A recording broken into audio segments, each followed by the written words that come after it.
Now it's 9 o'clock. And it's time for the news and sport with Jan Leeming.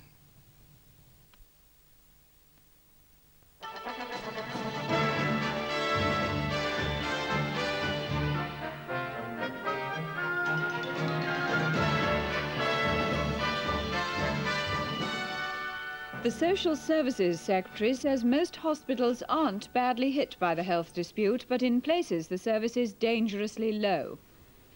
Crackdown in Poland on subversive literature as the second anniversary of Solidarity approaches. Captain Bob Willis leads England to recovery and they could now win the series. And England's other captain, Kevin Keegan, revives Newcastle's dreams of glory. QPR. The Social Services Secretary, Mr. Norman Fowler, has this evening urged workers taking part in the National Health Service dispute to cool it. He said there were several areas where real and lasting progress could be made by negotiation, but it was unrealistic to see this dispute as separate from the national struggle against inflation. Mr. Fowler said most of Britain was relatively unaffected by industrial action, but he said there were places where the health service had been brought dangerously low. Tonight, COSI Assistant General Secretary Mr. David Williams said it's about time Norman Fowler said something new. Calls to cool it are irrelevant when he refuses to negotiate on our claim. Much of Glasgow is without emergency ambulance cover this weekend because of a new row over ambulance men's pay. Police have been answering emergency calls in the city centre since ambulance men from Glasgow's main depot walked out last night when they were told they wouldn't get a £20 payment towards overtime pay that's due. The men are angry because they haven't received overtime payments for 3 weeks, but they have had money deducted from their basic pay because of a one-day strike. Derbyshire ambulance men have ended their 13-day strike over unsocial hours payments. About 300 of them decided by a narrow vote to accept a 6% bonus offer and go back to work from midnight. Labour MP Dr Jeremy Bray, who has the big Ravenscraig steelworks in his Motherwell and Wishaw constituency, has reacted angrily to a warning from British Steel chairman Mr Ian McGregor that the industry is likely to be affected by America's planned import curbs. Well, it must be made plain to Mr McGregor that the United States government will not be allowed to shut down the British steel industry. If they put on US import restrictions, then Britain must respond promptly by putting on import restrictions too in the UK until the mess is sorted out. Isn't this going to lead to a tariff war between the two countries again? Well, it won't be just between the United States and Britain. It will involve inevitably the European community and Japan too. Our industrial correspondent says in the radio interview broadcast last night, Mr McGregor didn't talk about closing any major steel plant. Our correspondent says British Steel is now completing a review of its plants and steel-making capacity, but so far it's preferred to prune plants rather than close them down completely. The Polish church leader, Archbishop Glemp, has again appealed for no violence next Tuesday when the banned Solidarity Union plans to hold a nationwide protest. The Archbishop's message comes amid rising tension in the country and follows the arrest of 100 demonstrators on Thursday. Here's Tim Sebastian. The warning from the Polish church is a strong one, and it reflects real anxiety in the country before next week's protest demonstrations. Western officials now refer to the situation in Poland as brittle. The clergy called today urgently for dialogue rather than violence and appealed to the government to act prudently.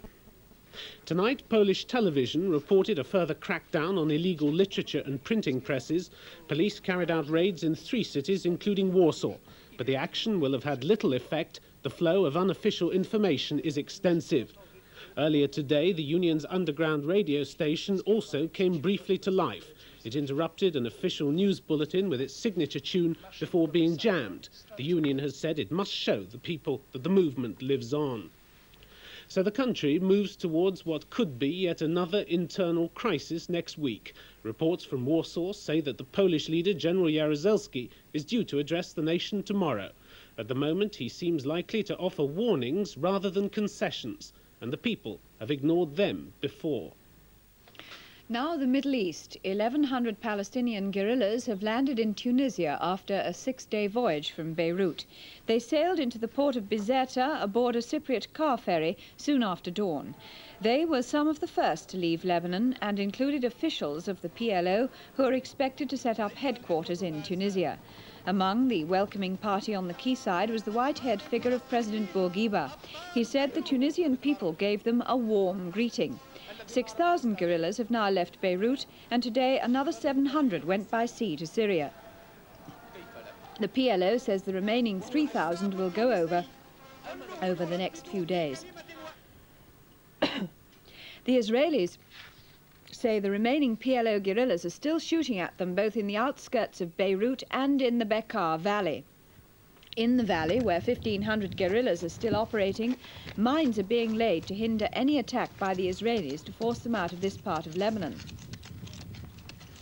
The guerrillas operate from behind the lines of the Syrian army, who are estimated to have 20,000 men in the area. The Israelis say they've told Damascus they'll hit back hard if the guerrillas continue to harass their positions. The Roman Catholic Bishop of Derry has described as callous murder the death of provisional IRA man Eamon Bradley, who was shot by the army on Wednesday. Dr. Edward Daly was speaking after Mr. Bradley had been given a paramilitary funeral in Londonderry. James Robbins watched the ceremony. It was a typical IRA funeral, 6 men escorting the coffin under the command of a 7th. Orders in Irish and a stamped march. The crowds grew as the procession made its way across Londonderry, many of them angered by the shooting on Wednesday. No weapons were found after Eamon Bradley had been shot twice by soldiers. The police are still investigating. The Roman Catholic Bishop Edward Daly, in his statement after the funeral, said the lack of convictions of soldiers in such cases had heightened the overall level of violence. In Belfast, another victim of the renewed violence of recent days was buried. Frank McCluskey, a father of 8 and a Roman Catholic, was shot dead on his way to work by the outlawed loyalist terrorists, the Ulster Freedom Fighters. More than 60 American Air Force veterans have been back at their old base at Ridgewell in Essex to dedicate a memorial to colleagues who died in the war. Most of the men from the 381st Bomb Group were returning for the first time since 1945. Tony Skase joined them. 37 years after they left their Essex base, the veteran GIs were back to honour more than 700 who died in bombing missions. In 2 years, they lost 131 flying fortresses, but the Americans also met with considerable success. They dropped 22,000 tons of bombs and destroyed 222 enemy fighters. The veterans raised more than £8,000 to erect a grey granite memorial on their old airfield, now an arable farm. Their lives for freedom. We dedicate and bless this memorial in the name of the Father. It was a nostalgic occasion for the men of the 381st Bomb Group. We lost, for your information, 90% of all the original bomb group members who ever came over. That is, only 10% ever finished their 25 missions. They had almost no chance, and those were days of sorrow and heartache. The GIs paid more than £1,000 each for a glimpse of their wartime home, but they reckoned it was worth every penny. England and Pakistan are involved in a gripping contest in the 3rd test at Headingley, and although it's still cricketing weather, the domestic soccer season got underway with a perfect start for one of the game's superstars. That story first from Michael Blakey. Yes, the England captain, Kevin Keegan, has made a pretty good start at bringing back the glory to 2nd Division Newcastle. He filled the ground at St James's Park to near capacity and rounded off the afternoon with the winning goal against Queen's Park Rangers. Some fans had queued since 2 o'clock this morning to share in the Geordie football revolution, which has revived memories of the great days of the 1950s.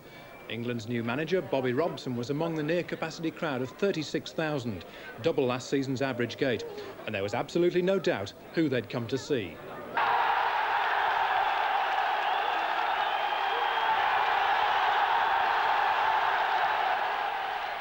But the expectation of the Newcastle fans was probably matched by Keegan's nerves, playing in the famous black and white for the first time. And Queen's Park Rangers, in all red, had the better of a dull first half. However, Keegan's undoubted skill and determination showed through. Some fans, though, just couldn't control their enthusiasm on this big occasion. And then 15 minutes into the second half, the Tyneside dream became reality. Keegan finishing off from 15 yards to give his new club a 1-0 victory over QPR.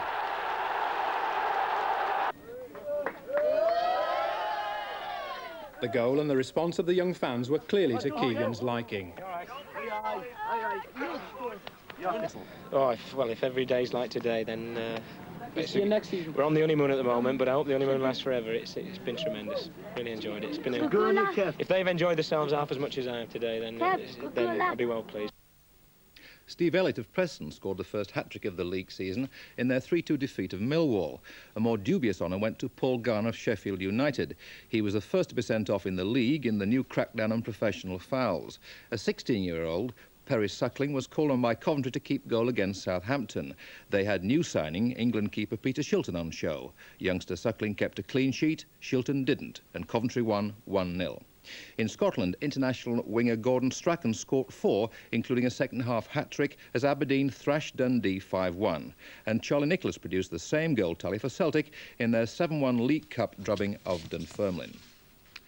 A first devastating over by Bob Willis had both Pakistan opening batsmen out without scoring on the third day of the decisive test at Headingley. Pakistan recovered to make 199, leaving England 219 to win the match and the series. Willis gave England a sensational start with the first ball of the innings to Mohsin Khan. He's gone first ball. What kind of a shot was that? My word, it was like a Sunday afternoon 40-over match. The same over, and Willis, who took 8 wickets to beat Australia at Leeds last season, came pounding in against Mudassar. And he's gone too. Another bad shot. Beautifully caught, third slip. So a sensational opening for Bob Willis. So Pakistan were 3 for 2, but Miandat took on the challenge with a brilliant 50 off 55 balls. By now the lead was 100 and the game looked to be slipping away.